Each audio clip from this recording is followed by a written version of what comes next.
আসসালামু আলাইকুম ওরহমতুল্লাহি ওবরাকাতুহু।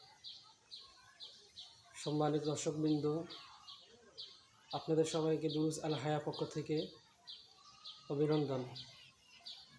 আলহামদুলিল্লাহ, আমরা আজকে আলোচনা করব আমাদের গত পর্বে যে অজুর ভঙ্গ কারণগুলো আমরা বলেছি, অজু ভঙ্গের কারণ, সেগুলোর মধ্যে থেকে কিছুটা আজকে বলবো, সেটা বলে শেষ করবো ইনশাআল্লাহ। আল্লাহ তাআলা সবাইকে আমল করার তৌফিক দান করুন।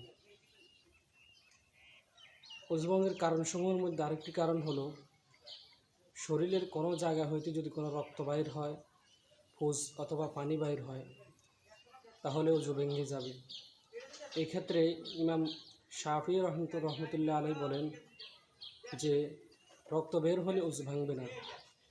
হানাফি মাযহাব অনুযায়ী রক্ত যদি গড়াইয়া পড়ে তাহলে অজু ভেঙে যাবে, আর যদি রক্ত গড়াইয়া না পড়ে, স্থির হয়ে থাকে, তাহলে অজু ভাঙবে না। আরেকটা কারণ হলো নামাজে উচ্চস্বরে হাসা তিন প্রকার: মুচকি হাসা, আরেকটা হলো এমনি হাসার সময় দাঁত দেখা যাওয়া, অথবা হাসার সময় যদি আওয়াজ হয়। এই তিন প্রকার হাসা। নামাজের মধ্যে কেউ যদি আওয়াজ করে হাসে তাহলে তার নামাজ ভেঙে যাবে এবং কি সাথে সাথে তার অজুও ভেঙে যাবে।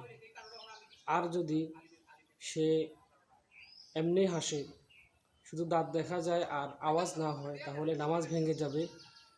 আর যদি দাঁতও না দেখা যায়, এমনি মুচকি হাসার মতো হাসে, তাহলে তার নামাজ ভঙ্গ হবে না। আল্লাহ তাআলা এই কারণগুলোর উপর আমাদেরকে আমল করার তৌফিক দান করুক। ওয়া আখিরু দাওয়ানা আলহামদুলিল্লাহি রাব্বিল আলামিন।